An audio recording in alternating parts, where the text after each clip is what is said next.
अस्सलाम वालेकुम। आज हम बात करेंगे प्यारी निम्मो के 25 एपिसोड के बारे में। तो वीडियो शुरू करने से पहले हमारे चैनल को सब्सक्राइब कर लीजिए अगर अभी तक आपने नहीं किया, ताकि हमारी हर न्यू वीडियो आप तक पहुंच सके। यहाँ पर निम्मो रिक्शे में बैठकर अपने मामू के घर आ रही होती है। इतनी देर में वहाँ से शकीला का भी गुज़र होता है। जैसे वो निम्मो को देखती है रिक्शे में तो वो ख़ुद भी परेशान हो जाती है और फ़ौरन उसे घर लेकर आती है। जब घर लेके आती है तो निम्मो बेहोश हो जाती है। उसके मामू देख के परेशान हो जाते हैं, उन्हें कुछ समझ में नहीं आता। तभी वो शकीला को कहते हैं कि पानी लेकर आओ। शकीला भी बेचारी बहुत ज़्यादा डर जाती है कि इसे क्या हो गया है। कहती है कि ऐसे ही मुझे मिली थी बेसुध सी। जैसे ही निम्मो को होश आता है तो वो रोने लग जाती है और कहती है कि मामू आपकी निम्मो तो ज़िंदगी ख़राब हो गई है उसकी। मुझे काशिफ के घर वालों ने निकाल दिया है अपने घर से।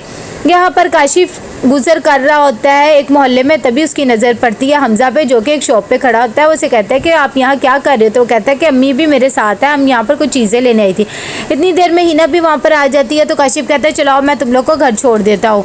यहाँ पर रहमान कॉल करता है नदीम को और उसे कहता है कि निम्मो के बारे में परेशान होने की ज़रूरत नहीं है, निम्मो घर आ गई है। नदीम कहता है कि हाँ बस मैं भी थोड़ा सा बिज़ी था, मुझे टाइम ही नहीं मिल रहा था, इसीलिए मैं निम्मो का पता नहीं कर सका। चले अच्छी बात है। जैसे ही कॉल बंद होती है तो शिबा कह देती है कि आप लोगों को तो सिर्फ निम्मो की ही पड़ी रहती है। नदीम कहता है कि उसकी हालत बहुत ज़्यादा ख़राब है, अभी मामू ने मुझे बताया है। यहाँ पर निम्मो की तबीयत वाकई बहुत ख़राब हुई होती है। शकीला उसके लिए सूप बना के आती है। रहमान जब ये चीज़ देखता है तो खुश हो जाता है, कहता है कि वाह तुम्हारी तो खिदमत हो रही है।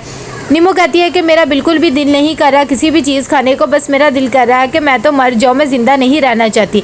शकीला कहती है कि ज़िंदा नहीं रहना चाहती, ये क्या बात हुई? अगर मर जाओगी तो कौन सा सारे इल्ज़ाम ख़त्म हो जाएंगे जो तुम पे लगे हैं और तुम्हारे मामू पे लगे हैं।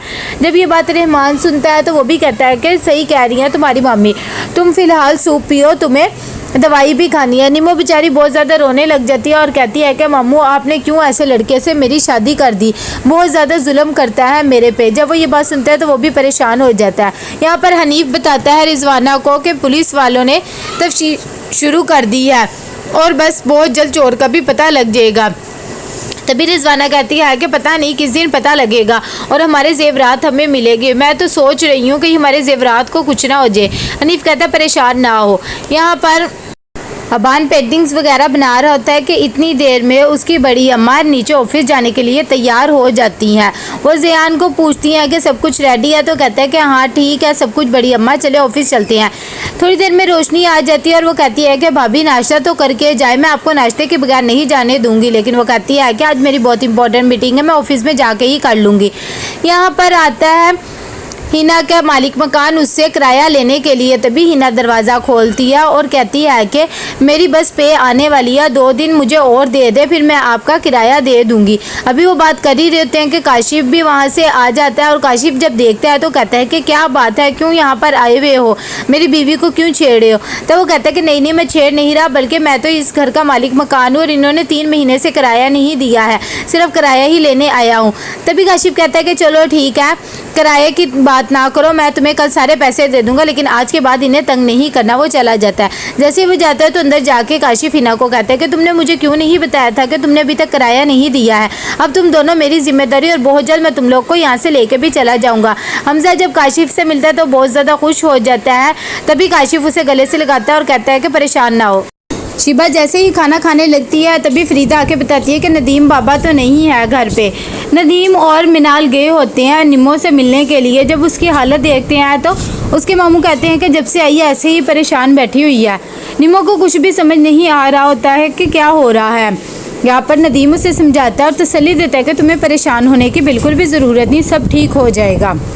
अयूब कॉल करता है निम्मो को और उसका हालचाल पूछता है और कहता है कि क्या बात है, ऐसे बात क्यों कर रही हो, क्या तुम्हारे आसपास कोई है? तब निम्मो कह देती है कि कोई भी नहीं है, तुम्हारी बदुआ काम आ गई है, मेरे पास कोई भी नहीं रहा है, मैं अपने घर से भी बेघर हो गई हूँ। जब अयूब ये बातें सुनता है तो उसे कुछ भी समझ नहीं आता है। यहाँ पर ज़ियान की बड़ी अम्मा और वो दोनों ऑफिस में काम कर रहे होते हैं कि एकदम कॉल आती है, तो जल्दी से वो लोग घर के लिए निकलते हैं।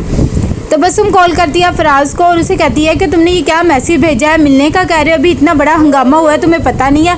फराज कहता है कि हंगामा हुआ है तो मैं क्या करूं, इसमें मेरा तो कोई कसूर नहीं है ना, लेकिन तबस्सुम मना कर देती है मिलने के लिए। यहाँ पर अबान बहुत ज़्यादा आउट ऑफ कंट्रोल हो जाता है इस बात पर रोशनी भी बहुत ज़्यादा परेशान हो जाती है और उसे कहती है कि आपको ऐसे नहीं करना चाहिए था।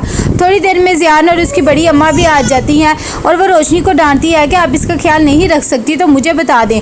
जब बबान ये बात सुनता है तो आगे से उन्हीं कोई बातें सुनाने लग जाता है और कहता है कि आप मेरे कमरे में क्यों आती हैं, आप ना आया करें, और उन्हें कमरे से निकाल देता है। जैसे ही वो बाहर जाती है तो उनकी मेड उन्हें बताती है कि आइसक्रीम खाने की ज़िद कर रहे थे जिनसे इनकी तबीयत ख़राब हो जाती है। यहाँ पर जैसे नदीम घर आता है तो शिबा बोलने लग जाती है फरीदा पे और कहती है कि ये सारा जो गंद फैला हुआ है इसे साफ़ करो, इसे साफ़ किसने करना है। तो नदीम उसे पीछे भेज देता है और कहता है तुम जाओ और ये सब कुछ तुम साफ़ करोगी। शिबा को कहता है कि तुमने ये सब कुछ फैलाया तो तुम ही करोगी, मैं और मनाल सिर्फ निमो से मिलने गए थे। यहाँ पर अयूब सोया हुआ होता है कि इतनी देर में उसकी अम्मी उसे उठाने आती हैं। जब वो उठता नहीं है तो एकदम उनकी नज़र उनकी वॉलेट पे पड़ती है जिसके अंदर निमो की अभी तक तस्वीर होती है। वो देख के बहुत ज़्यादा गुस्से में आ जाती है। निमो काम कर रही होती है, इतनी देर में शकीला आती है और उसे कहती है कि तुम्हें काम करने की कोई भी ज़रूरत नहीं है। तभी निमो कहती है कि मैं घर बैठी बैठी बोर हो गई थी इसीलिए मैंने सोचा मैं काम कर लूँ, और वैसे भी मुमानी मैंने कुछ भी नहीं किया, मुझे पक्का यकीन है जेवर जो है वो तबस्सुम ने ही फराज को दिया। जब ये बात शकीला को पता लगती है तो वो कहती है कि बस तुमने ये बात जाके पुलिस वालों को भी ऐसे ही बतानी है।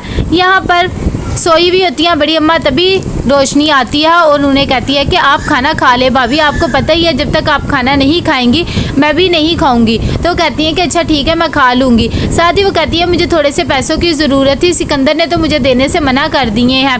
दरअसल मेरी दोस्त की बेटी की शादी है तो थोड़ी शॉपिंग करनी थी। इस बात पे वो कहती है कि तुम्हें जितने मर्जी चाहे पैसे ले लो, तिजोरी की चाबी सिकंदर के पास ही होती है, तुम्हें परेशान होने की ज़रूरत नहीं। यहाँ पर अयूब परेशान होता है निम्मो की बातों से तो एकदम वो कॉल करता है हिना को और उसे कहता है कि क्या बनाया काशिफ के बारे में, उसने तुम्हें क्या कहा है। जब हिना उससे बात करती है तो कहती है कि काशिफ ने कहा है कि उसकी दूसरी बीवी घर छोड़ के चली गई है, अब वो उस घर में नहीं रहती। जब ये बात अयूब को पता लगती है तो वो हैरान हो जाते। तो कैसा लगा आपको ये एपिसोड, लाइक कमेंट शेयर करके लाजमी बताइएगा। अल्लाह हाफिज़।